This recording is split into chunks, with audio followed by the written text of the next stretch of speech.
पीछे जो ये आज का हमला नहीं है, ये तो हमला वंचितों पे सदियों से होता है। और ये कोई पहला वंचित वर्ग का कोई व्यक्ति नहीं जिसकी जान पे बनाई है। ऐसे बहुत सारे इंसिडेंट हुए, बहुत सारे लोगों की जान गई, लेकिन आज कानून का राज है। जब मेरे जैसे व्यक्ति के साथ ये हो रहा है तो आम वंचित वर्ग के व्यक्ति के साथ क्या होता है, उत्तर प्रदेश में क्या लॉ एंड ऑर्डर है, इसको हमें समझना चाहिए। और अब तक क्या कार्रवाई, ये 24 घंटे ज़्यादा आपके सामने है। मैं तो मौत और ज़िंदगी के बीच लड़ रहा था, लेकिन अपराधी अभी भी खुलेआम घूम रहे हैं। ये बिना सत्ता के संरक्षण के नहीं हो सकता है।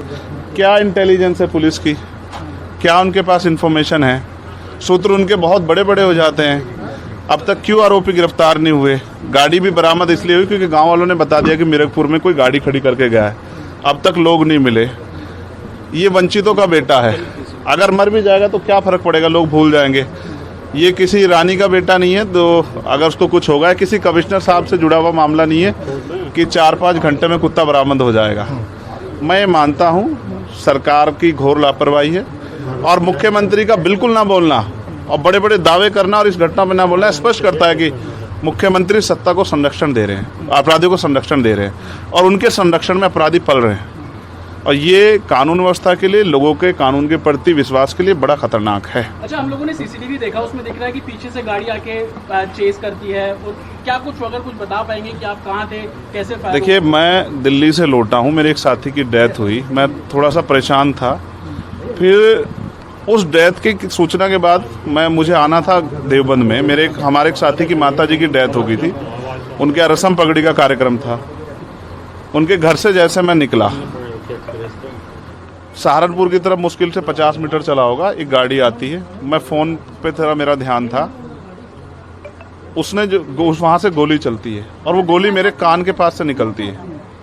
मैं अपने साथियों को कहता हूँ कि गोली चली है। पहले मुझे लगा, उस आवाज़ से लगा पटाखा है, लेकिन बाद में जब वो वाइब्रेशन हुई जाते हुए तो मुझे एहसास हुआ गोली, और वो गाड़ी में टकराई भी। फिर दूसरी गोली जब मुझे लगी, बुलेट जो चीरती हुई लोहे के हिस्से को गाड़ी के, और वो मुझे लगी, तब मुझे एहसास हुआ कि हम गिर गए। फिर तीसरी गोली चली, इसने मेरा आगे वाला शीशा पूरा डैमेज कर दिया। चौथी गोली पे मैं नीचे हो गया, जो गोली आपने देखा कि वो सीधी उसमें लगी। अगर मैं नीचे ना होता तो वो मेरी छाती के आर पार चली जाती। फिर वो गाड़ी 10 मीटर आगे जाकर रुक जाती है। वो 2 हवा में फायर करते हैं जैसा मैंने देखा, और फिर उन्होंने फिर हमारी गाड़ी फायर किया। वो फायर जो है गाड़ी के नंबर प्लेट पे लगी। मेरा ये मानना है, उनको ऐसा लगा होगा कि हमने जो काम करने आए थे वो कर दिया, अब ये मर गया शायद, जैसा पहले कई घटना में हो। फिर वो शायद सरेंडर करने के मूड में थे, लेकिन जैसे ही मनीष ने गाड़ी को मेरे कहे से यू टर्न लिया, उनको समझ आया कि ये जिंदा है, तब वो वहाँ से भागे। हमने पुलिस को बताया कि ये गाड़ी का नंबर है, फिर उन्होंने उसको इंक्वायरी किया। पुलिस के अच्छे अधिकारी यहाँ हैं, उम्मीद है वो अच्छा काम भी करेंगे। लेकिन ये स्पष्ट हुआ कि अपराधियों में कोई डर भय नहीं है। कितने लोग थे? 3 लोग थे। 2 लोग असले से हमला कर रहे थे, एक व्यक्ति गाड़ी चला रहा था। चंद्रशेखर जी, कोई थ्रेट कॉल आया हो आपको इससे पहले, कोई धमकी? पिछले कई सालों से आ रही है। मैं लगातार पुलिस को इंटीमेट भी करता रहता हूँ। मैंने डीजीपी को भी लिखा, गृह मंत्री को भी लिखा, मुख्यमंत्री को भी लिखा, यहाँ के पहले एसएसपी डीएम थे उनको भी लिखा। लेकिन डीएम साहब जो पिछले थे, अखिलेश सिंह जी, उन्होंने साफ मना कर दिया कि चीफ मिनिस्टर नहीं चाहते चंद्रशेखर को सुरक्षा दी जाए। मेरे आज भी याद है ये बात, क्योंकि मैंने एलआईयू के अधिकारी द्वारा पूछा कि भाई मैंने आपको बताया थ्रेट भी है, फिर क्यों नहीं हो रहा है? तो उन्होंने कहा भाई ये सरकार का मामला, सरकार चाहे तो दे सकती है। तो मैं चाहता हूँ मुख्यमंत्री इंतजार कर रहे हैं कब चंद्रशेखर मरे, उनका काम आसान हो। लेकिन उनको ये नहीं पता कि गरीबों की, कमजोरों की, शोषितों की बात करने वाला चंद्रशेखर इतनी आसानी से उनकी रास्ते में से नहीं हटेगा। अतीक अशरफ के साथ जैसा हुआ वैसा ही कुछ होने वाला था, ऐसा आपको लगता है?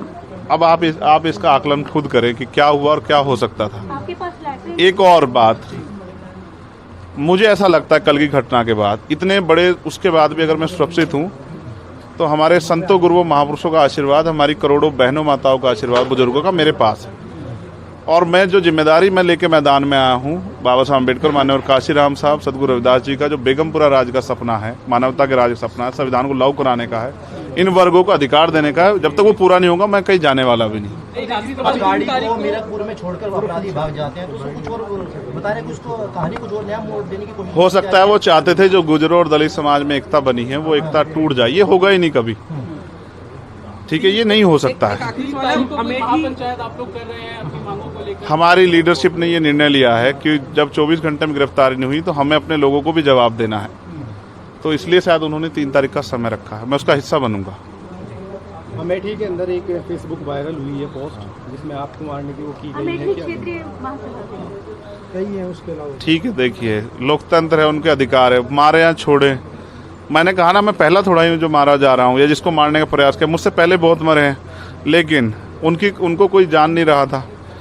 मुझे लोग जानते हैं तो मेरी बात पे बात आगे बढ़ रही, लेकिन मैं अपने लोगों को मरने नहीं दूंगा। ये भी मैं उनको संदेश देना चाहता हूँ। घटना होने के बाद ये पोस्ट किया है अमेठी क्षेत्रीय महासभा से कि इस बार तो बच गया, अगली बार नहीं बचेगा। देखो, मैं गोली से डरता नहीं, मैं गोली से बंदूकों से नहीं डरता हूँ। मैं संवैधानिक रास्ते से चलता हूँ, संविधान को मानता हूँ। गोली चलाने वालों को भी कहना चाहता हूँ, कुदरत उनको सद्बुद्धि दे, गलत जगह पंगा ले रहे हैं। मैं झगड़ा नहीं चाहता, मैं अपने लोगों को भी ये कह रहा हूँ कल से शांति बनाओ को और संविधान के रास्ते चलो। वो हमें डिस्टर्ब करना चाहते हैं कि जो हम राजनीतिक ताकत हमारी बन रही हो कमजोर हो जाए, हम दूसरी दिशा चले जाएं। लेकिन ये भी एक अटूट सत्य है कि हम संविधान के जरिए जवाब देना जानते हैं, और किसी को गलतफहमी हो तो वो गलतफहमी सुधारने का समय है। वो क्यों वो कर रहे थे, वो पाला खींच लें। मुझे ही तो मारना है ना, वो बता दे मैं चला जाऊंगा मरने में, अगर मेरे लोगों के साथ तो ये खेलना खेले ना। मैं तैयार हूं, अगर मेरे मरने से हमारा आंदोलन आगे बढ़ता, हमारे लोग खड़े होते, मुझे कोई दिक्कत नहीं है। लेकिन उनको ये समझना चाहिए कि ये आज लोकतंत्र है। गोली की भाषा से एक चंद्रशेखर मरेगा तो क्या हो जाएगा, हजारों चंद्रशेखर पैदा हो जाएंगे। ये समाज, बहुजन समाज तो उपजाऊ समाज है। एक मरेगा, 1000 पैदा हो, कितने चंद्रशेखर मारोगे? और मारो गोलियों में, सत्ता का संरक्षण आपको है, मुख्यमंत्री आपका अपना है, खूब चंद्रशेखर को मारो, हर जिले से चंद्रशेखर पैदा होंगे। पहली घटना लेकिन बाबा साहब अम्बेडकर और माननीय काशीराम साहब को सपना पूरा करे बगैर संविधान को लागू करवाए हम लोग जाएंगे नहीं। चंद्रशेखर भाई, पहली घटना आपके साथ मुजफ्फरनगर में हुई, दूसरी अब देवबंद में, क्या लगता है कि आसपास का क्षेत्र, उससे पहले बुलंदशहर में? अगर पहली घटना पे ठोस कार्रवाई हो जाती तो अपराधियों के हौसले कमजोर होते। लेकिन मैंने कहा ना कि एक रानी का नहीं, एक प्राइमरी स्कूल के हेडमास्टर का बेटा है, एक गरीब माँ का बेटा है, तो मर जाए, क्या फर्क पड़ा, किसी को क्या फर्क पड़ता है? उनका रास्ते कांटा आसान से निकल रहा है, तो इसलिए उनको लगा कोई वो नहीं। लेकिन जनता समझ रही है।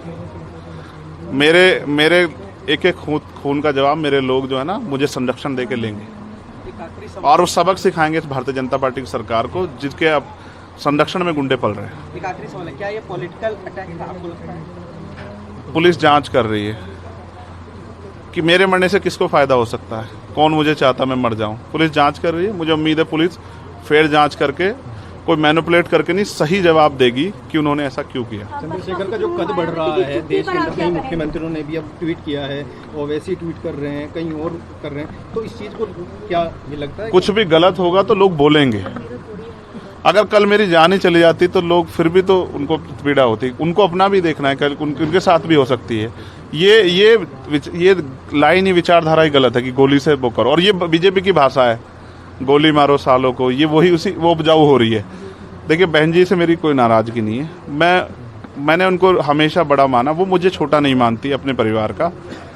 उनको ये घटना छोटी लगी, शायद अगर मैं मर भी जाता शायद उनको इस पर कोई शायद बुरा नहीं लगता। मुझे उनसे कोई दुख नहीं है, मेरे लोग मेरे साथ हैं, ये बहुत। और वो समझ रहे हैं कि जो उनके लिए मरने को तैयार है, जिसने जान पे जिसकी बनाई है, वो हमारा अपना है। मेरे लोग मेरे साथ खड़े होंगे, मैं इस लड़ाई को लड़ता रहूँगा। लगभग सभी दलों के लोग आपसे मिलने आए हैं, कैसा कुछ देखते हैं, क्या नहीं, मैं उनका धन्यवाद करता हूँ। नहीं, मैं कह रहा हूँ बस सबका धन्यवाद करता हूँ, मगर ये है, मैं ये प्रयास करूंगा कि भविष्य में ऐसा किसी के साथ ना हो। इसलिए लॉ एंड ऑर्डर की कानून व्यवस्था अच्छी होनी चाहिए, मुख्यमंत्री उस पर ध्यान देना चाहिए। बात चंद्रशेखर की नहीं है, बात इस प्रदेश में हो रही हजारों बहनों के साथ जो अस्मतें लूट रही है, हर महीने रेप हत्याएं हो रही हैं, लोगों की जान जा रही है, ये सब उन पर वो करता है। तो वो मुख्यमंत्री पद पर बैठे हैं, अगर वो इसको संभाल नहीं पा रहे तो क्या फायदा, फिर उनको इस्तीफा दे देना चाहिए। फिलहाल आप ठीक है, डिस्चार्ज किया जा रहा है? हाँ ठीक हूँ, बस। कार्यकर्ताओं ने आज जो है जगह जगह ज्ञापन दिया है, सहारनपुर में दिया, अगली रणनीति क्या रहेगी? नहीं, कोई रणनीति नहीं है, पार्टी के सीनियर लीडर जो तय करेंगे हम लोग उस पर काम करेंगे। और दूसरा, मेरे पीठ में जहाँ गोली लगी है वहाँ ड्रेसिंग जारी है, पहले से आराम है, बस एक जलन और वो घाव है, जख्म वो तो है ही, तो सांस लेने में दिक्कत थी। बीपी जो है फ्लक्चुएट अप डाउन हो रहा था, वो अब ठीक है पहले से।